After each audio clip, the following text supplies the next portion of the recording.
So this is what we're making. A bangle that starts out being just an anticlastic bangle, which you can stop at that point if you wish, just like that. Or you can go ahead and work the side so it's more of a closed bangle. Hollow bangle is if you continued working this and pull these edges together and the pearl wasn't in here, it would just be a plain hollow bangle.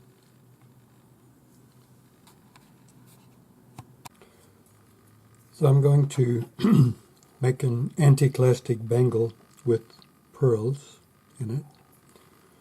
And for this particular one, the metal is 15 millimeters wide, 210 millimeters long, and 0.7 thick. So this metal is annealed, and it can be just formed with your fingers to get the ends to fit perfectly. But the edges are a little bit rough, so I'm going to file that back first.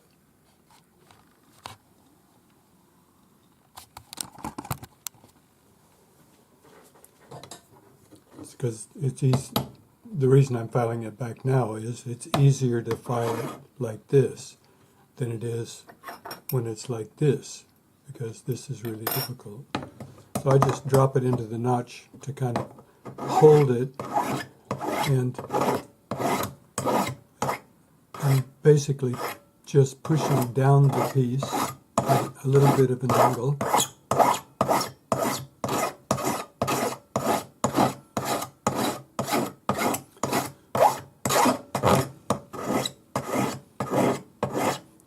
If your file starts to chatter, your angle is a little bit wrong, so just correct it.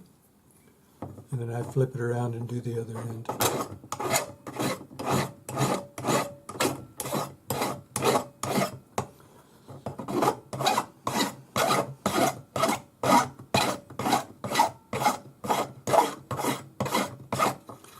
So it's just the one edge that was rough from rolling it through the rolling mill.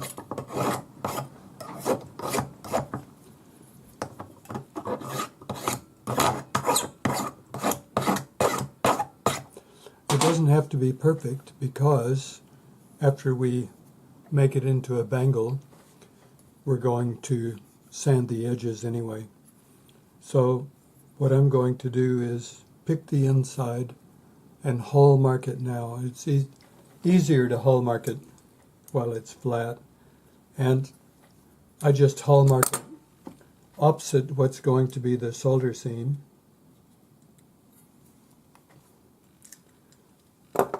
And we need to remember that that's on the inside, so we'll just form it with our fingers, get it so that the ends are nice and level.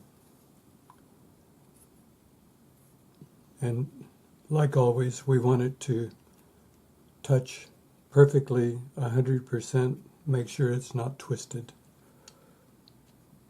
So just take the time to get it as perfect as you can. But once I have the ends so they're fitting together as perfectly as I can, I almost always sit it with the joint down on my charcoal block, and then I just rest my third hand on top so that it holds it in place. So it just holds it nice and level.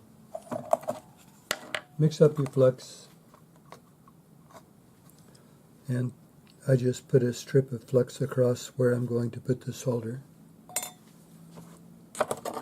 And because it's a fairly long joint, I'm going to use 2 3 millimeter long pieces of solder, hard solder.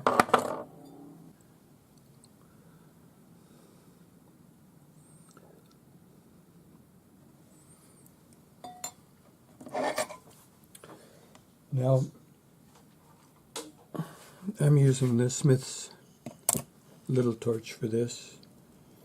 Neutral flame.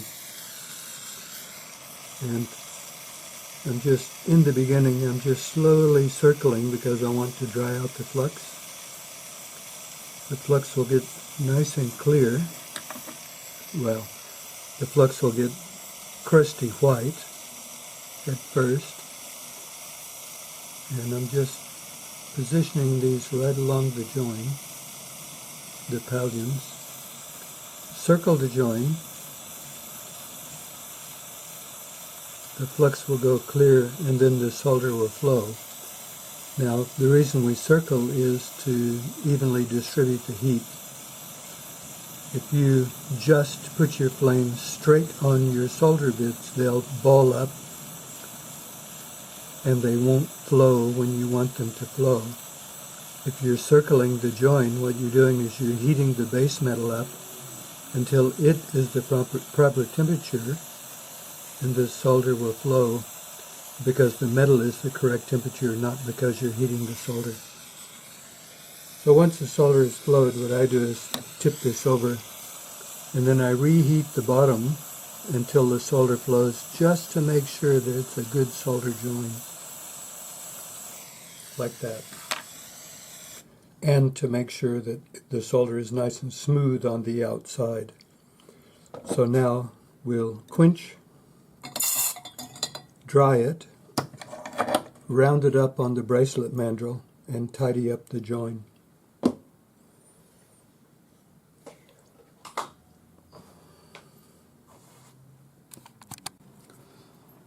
Normally you would quench the metal and you go straight into the pickle before you form it. You can do that, or you can just form it, because there's not much flux on the outside to clean off. And what I want to do is just form it with my rawhide hammer so that I don't put marks in the middle.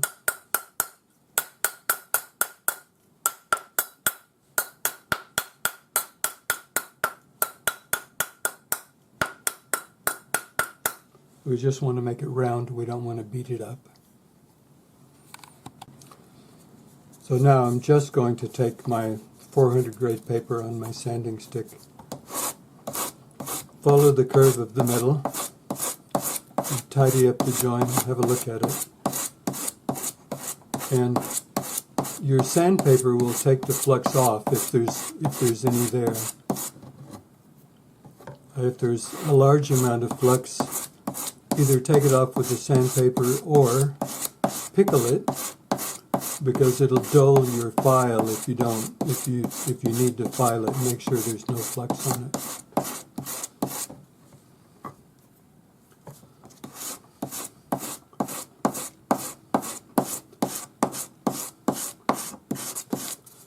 And we want to sand this until there's no visible join.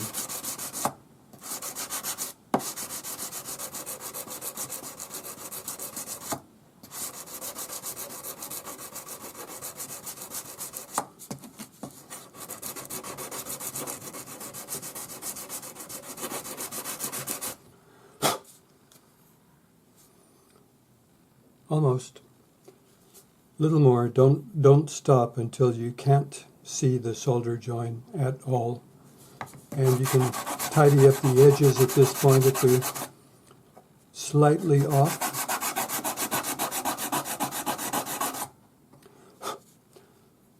And then we'll start forming it. So I have the outside of my join the way I want it, and the edges are nice and smooth. Then I'm just going to take my split mandrel with 400 grade paper and do the inside.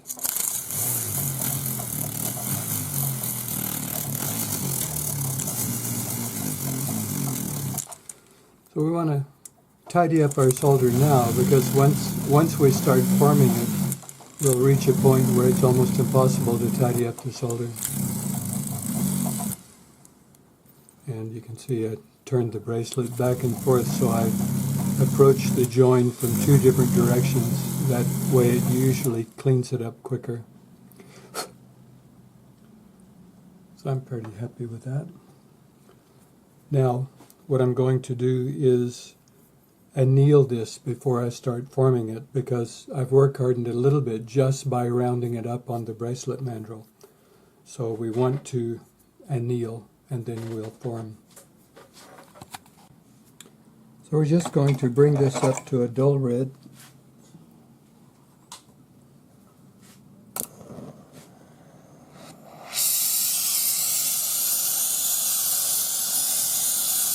I'm just going to circle inside the bangle until I can see a dull red on the outside.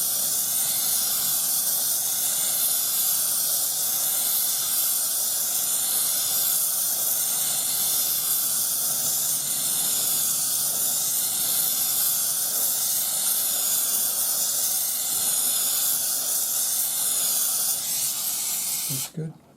Now we'll quench it.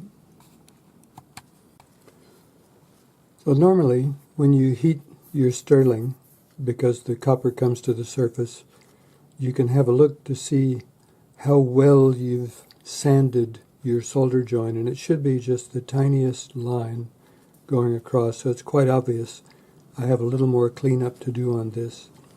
And because sanding it isn't going to work harden it, I'll tidy that up now before I start forming it. So just back with the 400 grade paper on your sanding stick.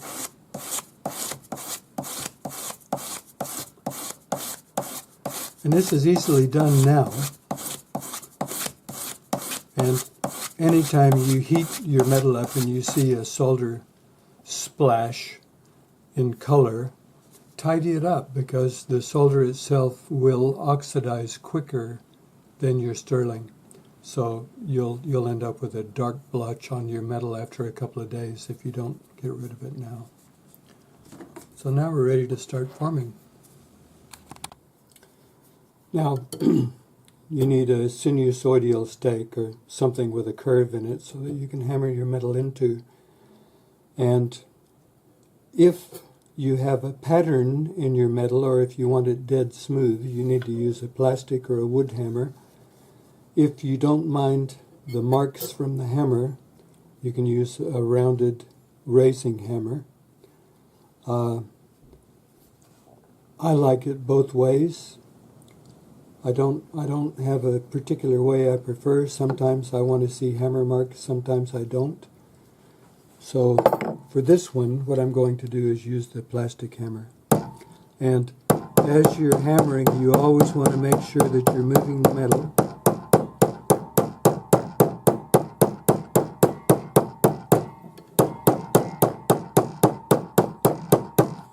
Don't try to kill it and make all of your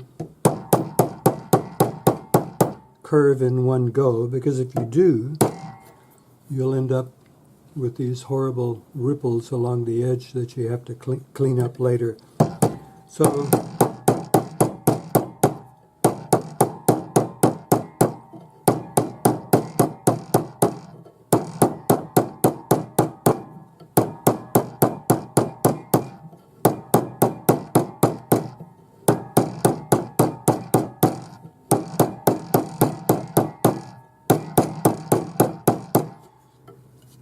So just keep hammering, keep moving until you reach the bottom, and then when you do, you can shift it over and clean up the edges. So you can see when I stop moving the metal, I stop hammering. So if I'm hammering, I'm moving.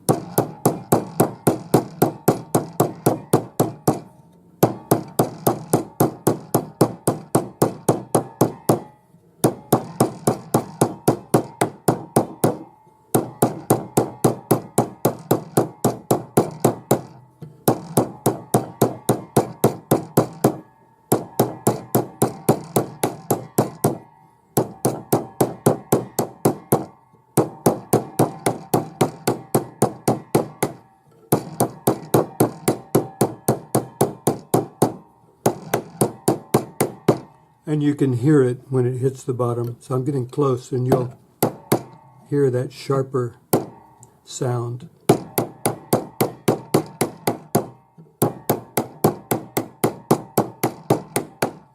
So when you hear that sound all the way around, you've gone as deep as you can go in this notch. then you can go to a smaller notch and go deeper again. Or you can turn the metal and you can start working the side of it to curl that up a little bit higher. But for the beginning, straight down to the bottom of the notch.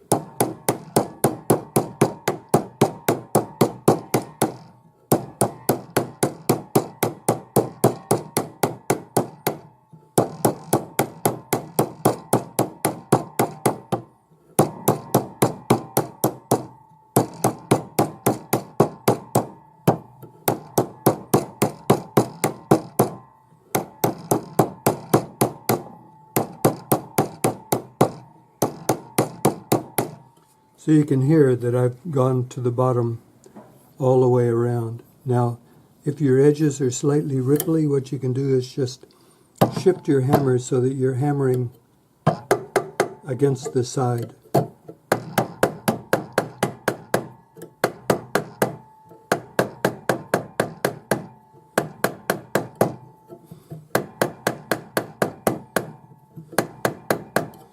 So that lets you take all of the big ripples out.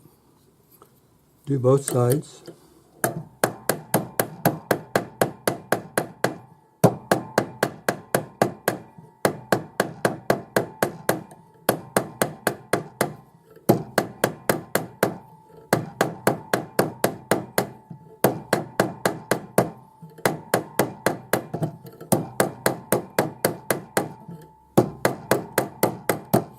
So at this point, we're not forming it, we're just smoothing the sides.